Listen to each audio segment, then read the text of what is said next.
ఉన్నాడు. ఆ స్టేట్మెంట్ని big TV screen మీద ప్రజెంట్ చేస్తున్నాం. ఓకే. ఏంటి మీ ఫోన్ ట్యాప్ చేశారు అనగానే మీ ఇమ్మీడియట్ రియాక్షన్? ఎందుకంటే మీరు అప్పుడు అదే పార్టీలో కొనసాగుతున్నారు, బీఆర్ఎస్లో. ఇది ప్రజాస్వామ్యంలో ఒకరు ఫోన్ మాట్లాడడం అనేది వాళ్ళకి పర్సనల్ ఇష్యూ. అలాంటిది ట్యాప్ చేయడము, సరే ఫోన్లో చాలా విషయాలు మాట్లాడుకుంటారు, పర్సనల్ కావచ్చు, ఫ్యామిలీ కావచ్చు, ఇంకేదన్నా కావచ్చు. కానీ ప్రతి ఒక్కటి రాజకీయం చేస్తూ ఫోన్ ట్యాపింగ్ అనేది ఒకటి అసలు చెప్పుకోవడానికి చాలా ఏమంటారు, అసలు సొసైటీలో ఇది చాలా దిగజారిన తనమని అర్థమవుతుంది ఇప్పుడు ప్రజలకి. రాజకీయంలో అంటే రాజకీయం వరకు ఫోన్ ట్యాపింగ్ ఒక వరకు వాళ్ళ పార్టీ సెక్యూరిటీ వరకు వాడుకోవచ్చు. కానీ ఒక పర్సనల్ గా దట్టు ఒక ఉమెన్ ఫోన్ ట్యాప్ చేయడం అనేది ఎంతవరకు న్యాయం అనేది రోజు ప్రజాస్వామ్యం చూస్తుంది, ప్రజలందరికీ అర్థమవుతుంది. సరే వాళ్ళు చేసిన రాజకీయం ఏంటి, ప్రజలకి ఇచ్చిన అంటే అల్టిమేట్ గా వాళ్ళు ఇచ్చిన ఒక ఏమనాలి ఇప్పుడు ప్రజల్లో చాలా ఇన్సెక్యూరిటీ. ఎందుకంటే ఈరోజు ప్రభుత్వమే వాళ్ళ పార్టీ నాయకులకే ఫోన్ ట్యాపింగ్ చేసి వాళ్ళ పర్సనల్ ఇష్యూస్ కావచ్చు, ఇంకేమన్నా కావచ్చు, దాని గురించి తెలుసుకోవడం అనేది చాలా బాధాకరమైన విషయం, దట్టు ఒక ఉమెన్ది.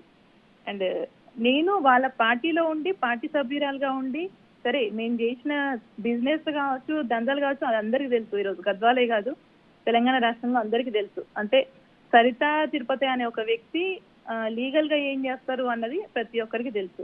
అలాంటిది మా పైన టైపింగ్ చేయడం అనేది అది పార్టీ పెద్దలకి వాళ్ళు నిజంగా ఒకసారి ఆలోచించుకోవాల్సిన అవసరం డెఫినెట్ గా ఉంది.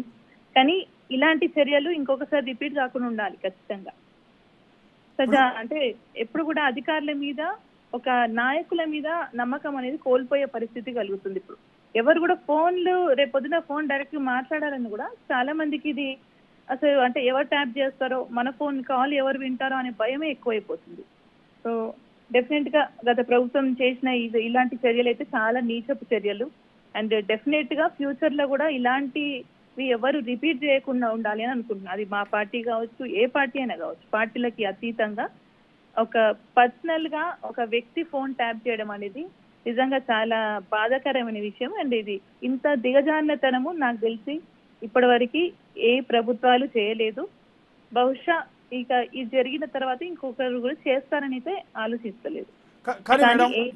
మేడం మీరు బీఆర్ఎస్ నుంచి ఆ పార్టీ వదిలిపెట్టి కాంగ్రెస్ లోకి వచ్చిన తర్వాత ఫోన్ ట్యాపింగ్ చేశారు అంటే ఓకే, మీరు అపోజిషన్ పార్టీలో చేరారు, రేపొద్దున మీరు పార్టీని దెబ్బతీస్తారనే ఉద్దేశంతో రికార్డ్ విన్నారు అని అనుకుంటే పోనీ అందులో ఆశ్చర్యానికి గురి కావాల్సిన అవసరం లేదు. కానీ మీరు బీఆర్ఎస్లో కొనసాగుతున్నప్పుడు మీరు మహబూబ్ నగర్ జిల్లాలో ఒక పవర్ఫుల్ బీసీ నేతగా ఉన్నారు.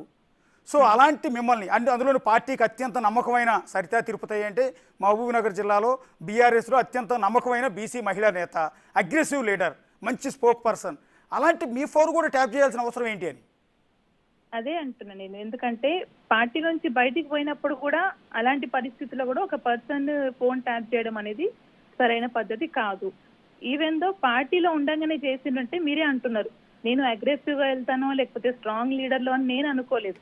బహుశా పార్టీ నన్ను స్ట్రాంగ్ లీడర్ గానే భావించింది, వాళ్ళు తీసుకుంటున్న డెసిషన్స్ తప్పు అని వాళ్ళకు కూడా అర్థమైంది కాబట్టి నా పైన ఒక నిఘా పెట్టినట్టుంది. కానీ ఎవరు ఏం పెట్టినా ప్రజలు సంక్షేమం కోరుకుంటారు, ప్రజలు న్యాయం వైపు ఉంటారు. సో నేను ఆ రోజు చేసిన మోసాలు కావచ్చు, ఇంకేంటి అయితే ఆ రోజు లేవు, ఈ రోజు ఉండవు. కాబట్టి నా ఫోన్ ఎవరు ట్యాప్ చేసినా ఏం చేసినా ఎవరికి భయపడేదైతే లేదు. కానీ బాధ ఏంటంటే ఒక మహిళ ఫోన్ ట్యాప్ చేయడం అనేది సరైన పద్ధతి కాదు. సో అది పార్టీ వ్యక్తులు కావచ్చు, సరే టీఆర్ఎస్ఆ బీఆర్ఎస్ఆ లేదా ఏ పార్టీ అన్న కావచ్చు, కానీ అది సరైన పద్ధతి కాదు. ఏ మహిళ కూడా ఇది యాక్సెప్ట్ చేయదు. సో ఒక జెడ్పీ చైర్మన్ గాని కాదు, ఒక బీసీ నాయకురాలిగా కాదు, ఒక కామన్ మహిళగా కూడా ఇది యాక్సెప్టబుల్ కాదు. సో ఇలాంటిది మాత్రం ఖచ్చితంగా ఖండించాల్సిన అవసరం ఉంది. దీనిపైన తగిన చర్యలు తీసుకోకపోతే రేపు రాబోయే కాలంలో పబ్లిక్ లో అందరి లైఫ్, పర్సనల్ లైఫ్ కూడా ఓపెన్ అయిపోయే పరిస్థితి ఉంది. సో డెఫినెట్ గా దీనిపైన ప్రభుత్వం తగిన చర్యలు తీసుకుంటది. ఆల్రెడీ మా ముఖ్యమంత్రి గారు రేవంత్ రెడ్డి గారు దీనిపైన ప్రత్యేకంగా దృష్టి పెట్టిండ్రు. సో ఇంకొకసారి రిపీట్ కాకుండా ఉండే అవకాశాలు అయితే డెఫినెట్ గా ఈ ప్రభుత్వంలో జరుగుతాయని ఒక నమ్మకం ఉంది. చివరిగా ఒక మాట మేడం, యాక్చువల్లీ మొన్న జరిగిన ఎన్నికల్లో గద్వాల నుంచి సరితా తిరుపతయ్య ఓడిపోతారు అని ఎవరు అనుకోలే. ఈవెన్ బీఆర్ఎస్ వాళ్ళు కావచ్చు, బీజేపీ వాళ్ళు కావచ్చు, కాంగ్రెస్ వాళ్ళు కావచ్చు, ఖచ్చితంగా భారీ మెజార్టీతో మీరు గెలుస్తారనే అందరూ అనుకున్నారు. కానీ అనూహ్యంగా ఊహించిన విధంగా ఈవెన్ బీఆర్ఎస్ వాళ్ళు కూడా అనుకోలేం మేము మళ్ళీ గెలుస్తామని.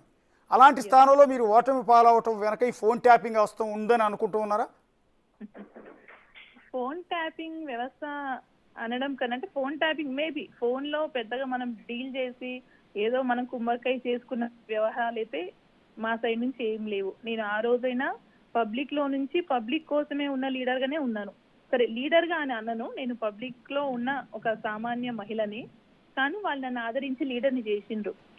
అయితే ఫోన్ ట్యాపింగ్ వల్ల నేను నష్టం జరిగిందా లేదా అనేది అది ఇంకా నేను ఏం మాట్లాడినా ఎవరితో మాట్లాడినా అనేది బయటకు వస్తే గానీ నాకు కూడా ఐడియా లేదు. సరే అంటే మేడం ఇక్కడ ఎందుకు అంటున్నానంటే ఇప్పుడు కొద్దిసేపటికి ఈటెల రాజేంద్ర గారు మాట్లాడారు. ఆయన ఏమంటున్నారంటే నా ఫోన్ ట్యాపింగ్ చేయడం వల్ల నన్ను ఫైనాన్షియల్గా దెబ్బ కొట్టారు. అంటే నా బిజినెస్లు ఎక్కడెక్కడ ఉన్నాయి, నేను ఎవరెవరితో మాట్లాడుతున్నాను, నా ఫైనాన్షియల్ స్ట్రెంత్ ఏంటనేది ఇవన్నీ ఫోన్లో వినటం ద్వారా ఫస్ట్ ఆఫ్ ఆల్ నన్ను ఫైనాన్షియల్గా దెబ్బతీశారు. రెండోది రాజకీయంగా నేను ఇవాళ నా పార్టీ స్ట్రెంత్ కోసం నేను హుజూరాబాద్ నుంచో ఇంకో చోట నుంచో గెలవటం కోసం నా పార్టీ ముఖ్యమైన నేతలతో పార్టీ హైకమాండ్తో రకరకాల వ్యూహాలు మాట్లాడుకుంటూ ఉంటా ప్రతిరోజు. అలాగే మీరు కూడా గద్వాల్లో మీ పార్టీ నేతలతో రేవంత్ రెడ్డి గారితో కావచ్చు, లోకల్ స్థానిక నేతలతో కావచ్చు, కార్యకర్తలతో కావచ్చు, మీ గెలుపు కోసం రకరకాల వ్యూహాలు సహజంగా రాజకీయ నాయకులకు అవసరం. ఆ వ్యూహాలన్నీ కూడా వాళ్ళు విని ముందస్తుగా వాళ్ళు తెలుసుకుని మిమ్మల్ని దెబ్బ కొట్టుండొచ్చుగా. డెఫినెట్ గా మీరు అన్నది వాస్తవమే. అయితే అందరూ గెలుపు కోసం వ్యూహాలు పన్నుతారు. కాకపోతే నేను గెలుపు కోసం ప్రయత్నాలు మాత్రమే చేసిన, అవతల వాళ్ళు నన్ను ఓడగొట్టడానికి వ్యూహాలు పన్నిండ్రు. అందులో ఈ ఫోన్ ట్యాపింగ్ కూడా ఒక అస్తం కావచ్చు. డెఫినెట్ గా మీరు అన్నది వాస్తవం అయిండొచ్చు. మేము మా నాయకులతో మాట్లాడుకుంటున్నాం, అంటే కొత్త పార్టీలో మాకు సపోర్ట్ గా ఉండడానికి వచ్చిన వాళ్ళతో కావచ్చు, వెంటనే ఇమీడియట్ గా తెలుసుకొని వాళ్ళు రెస్పాండ్ అయ్యి మళ్ళీ వాళ్ళని అటువైపు మళ్ళించుకోవడం ఇలాంటివి అయితే కొన్ని జరిగినాయి వాస్తవమే. బట్ ఏం చేసినా అటు రాజకీయంగా కావచ్చు ఏ విధంగా అయినా కూడా ఈ ఫోన్ ట్యాపింగ్ అనేది మాత్రం సరైన చర్య కాదు. అల్టిమేట్ గా it's wrong decision from even though TRS government నుంచి తీసుకున్నా ఎవరు తీసుకున్నా దీని మీద చర్యలు మాత్రం తీసుకోవాలన్నదే నా అల్టిమేట్ గా final decision. Thank you madam. Thank you Saritha గారు. ఇందాకే చెప్పాము మహబూబ్నగర్ జిల్లాలో అత్యంత పవర్ఫుల్ బీసీ మహిళా నేత మనం చెప్పుకున్నాం ఆల్రెడీ. డీకే అరుణ గారి తర్వాత